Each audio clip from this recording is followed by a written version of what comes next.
السلام علیکم ورحمۃ اللہ وبرکاتہ۔ کلام شفا وظائف چینل پر خوش آمدید۔ آج آپ کے سامنے میں ایسے موضوع کو لے کر حاضر ہوا ہوں جو کہ ہر مسلمان جو کہ بالغ ہو، مرد ہو چاہے عورت ہو، اس کے لیے سمجھنا اس کا بہت ہی زیادہ ضروری ہے، یعنی غسل کے فرائض کتنے ہیں اور وضو کے فرائض کتنے ہیں۔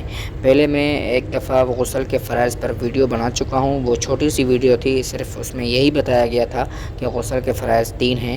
آج میں اس میں آپ کو انشاءاللہ تفصیل کے ساتھ، مکمل تفصیل کے ساتھ غسل کے فرائض ان کا میں آپ کو بتاؤں گا کہ غسل کے فرائض کتنے ہیں اور ان میں کون کون سی گنجائش ہوتی ہے اور کون کون سی گنجائش اس میں قابل قبول نہیں ہے۔ شروع کرتے ہیں۔ بسم اللہ الرحمن الرحیم۔ سب سے پہلے غسل جو فرض ہوتا ہے وہ 3-4 صورتوں میں ہوتا ہے، وہ میں آپ کو گنوا دیتا ہوں۔ نمبر 1، جب میاں بیوی آپس میں حق زوجیت ادا کریں تب غسل واجب ہو جائے گا۔ نمبر 2، کوئی اپنے ہاتھ سے منی کو خارج کرتا ہے شہوت کے ساتھ تو اس پر غسل واجب ہو جاتا ہے۔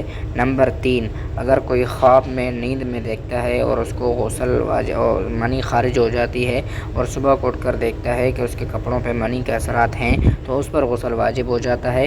اور نمبر 4 پر یہ آتا ہے کہ اگر کوئی اپنے ہاتھ سے اگر کوئی چوتھی صورت یہ ہے تو چوتھی صورت یہ ہے کہ اس میں غسل واجب نہیں ہوتا، وہ صرف ایک ہی صورت ہے کہ کوئی کمزور سا آدمی ہے، اس نے کوئی وزنی چیز اٹھا دی، وزن والی چیز اٹھا دی اور اس وزن کی وجہ سے اس کی منی خارج ہو جاتی ہے بغیر کسی شہوت کے اور بغیر کسی مزے کے، تو اس پر غسل واجب نہیں ہوگا۔ لیکن اس کو بھی ہم یہی کہیں گے کہ بھائی آپ کے لیے بہتر یہی ہے کہ آپ غسل کر لیں، اور اگر غسل آپ نہیں کر سکتے ہیں تو آپ کم از کم وضو کر لیں اور جو آپ کی جس جگہ پر ناپاکی لگی ہے وہ آپ دھو لیں، پھر آپ پاک ہو جائیں گے۔ تو چلیے شروع کرتے ہیں۔ غسل کے ٹوٹل 3 فرائض ہیں۔ غسل کے 3 فرائض ہیں۔ غسل کن چیزوں میں واجب ہو جاتا ہے وہ میں نے آپ کو بتا دی، اور وہ اس کی 3 چیزیں ہیں۔ غسل کے فرائض 3 ہیں، یعنی 3 بار پانی منہ بھر کر کلی کرنا، یعنی منہ بھر کر اتنا منہ بھر دینا اور غرارے کرنا کہ اوپر کے دانت، نیچے کی دانتوں کی جڑیں، زبان کی جڑ، زبان کا اوپری حصہ آپ کا تر ہو جائے، اور یہ آپ نے عمل 3 دفعہ دہرانا ہے۔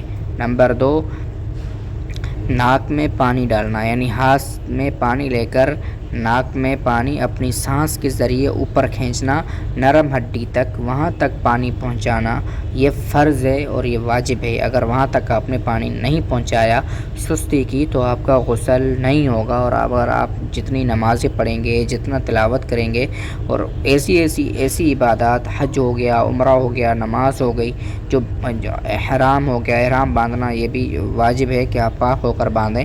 تو یہ جتنے بھی چیزیں ہیں جو کہ بغیر پاکی کے ادا نہیں ہوتی، وہ آپ کی ایک بھی چیز ادا نہیں ہوگی۔ ٹھیک ہے۔ ناک میں پانی ڈالنا، اپنے سانس کے ذریعے ناک میں پانی چڑھانا اور اپنے ناک کا خلال کرنا بھی اس کو کہتے ہیں۔ نمبر 3، پورے جسم پر پانی بہانا، یعنی سر سے لے کر پیر کے ناخن تک پانی بہانا، یہ فرض ہے۔ اس طرح پانی بہانا کہ جسم کا کوئی ایک حصہ بال کے برابر بھی خشک نہ رہے، تو آپ کا غسل ہو جائے گا۔ یہاں سے ہم آپ کے سامنے بیان کریں گے وضو کے فرائض۔ بنیادی فرق آپ ابھی سے سن لیجئے کہ غسل میں 3 فرض ہوتے ہیں اور وضو میں 4 فرض ہوتے ہیں، یعنی غسل میں ایسی 3 چیزیں اگر ان میں سے کوئی ایک رہ گئی یا ایک میں آپ نے کوئی کوتاہی کر لی تو آپ کا غسل نہیں ہوگا، آپ ناپاک ہی رہیں گے۔ اور تیسری چیز، اور وضو کے فرائض جتنے ہیں 4 ہیں، ان چاروں میں سے آپ نے ایک چیز چھوڑ دی یا ایک چیز میں کمی کر دی تو آپ کا وضو نہیں ہوگا، یعنی وضو کے بعد آپ جتنی نمازیں پڑھیں گے وہ آپ کی نمازیں نہیں ہوں گی۔ تو آپ کو چاہیے کہ آپ وضو پورا سنت اور قرآن کے روشنی میں جو وارد ہوا ہے وہ پورا کر لیں تاکہ آپ کی عبادات ضائع ہونے سے بچ جائیں۔ تو سن لیجئے۔ نمبر 1، وضو کے فرائض میں سے پہلا آتا ہے چہرہ دھونا۔ اب چہرے کی حد کہاں سے کہاں تک ہے یہ سن لیجئے۔ چہرہ کہتے ہیں پیشانی کے بال سے لے کر ٹھوڑی کے نیچے تک، ایک کان کی لو سے دوسرے کان کی لو تک، یعنی سامنے جو پیشانی ہے جہاں سے ہم جو سجدے میں پیشانی ہماری زمین پر لگتی ہے وہ، اور ٹھوڑی کہتے ہیں یہ جہاں ہماری داڑھی کی اینڈ ہوتا ہے، دونوں طرف سے گال ختم ہوتے ہیں جہاں پر، اور اس کو جو ہڈی ہوتی ہے اس کو ہم ٹھوڑی کہتے ہیں۔ ٹھوڑی کہا جاتا ہے اسے، اور اس ٹھوڑی تک، اور ایک کان کی لو سے دوسرے کان کی لو تک، یعنی ایک کان اگر آپ دیکھیں گے تو ایک کان اور دوسرے کان کے درمیان میں 2 گال آتے ہیں، ناک آتا ہے، پیشانی اور ٹھوڑی، بس یہی چہرہ ہے، ٹھیک ہے۔ اور دوسرا فرض اس میں یہ ہے کہ دونوں ہاتھوں کو کونیوں سمیت دھونا ہے، دونوں ہاتھ یعنی انگلیوں کے پوروں سے لے کر دونوں ہاتھوں کی کوہنیاں بھی اس میں شامل ہیں کہ آپ ان کو دھوئیں گے۔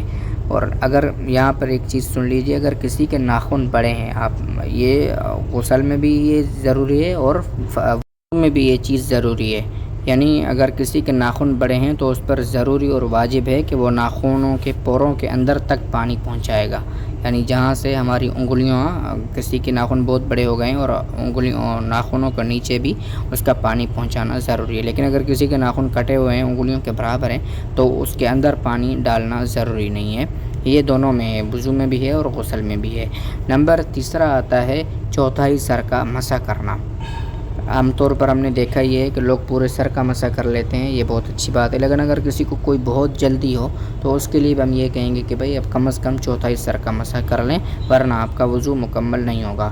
اور چوتھا یہ ہے کہ ہمارا چوتھا فرض جس میں یہ ہے کہ دونوں پاؤں ٹخنوں سمیت دھونا، یعنی جہاں سے ہمارے پیر کی حد ختم ہوتی ہے، اوپر ٹانگ کی حد پھر شروع ہو جاتی ہے، وہاں تک ٹخنے کہلاتے ہیں، اور ان ٹخنوں کو دھونا یہ وضو میں فرض ہے۔ اور اگر کسی کے ٹخنے خشک رہ جاتے ہیں تو اس پر بہت سخت وعید وارد ہوئی ہے اور اس پر اس کا وضو بھی نہیں ہوتا۔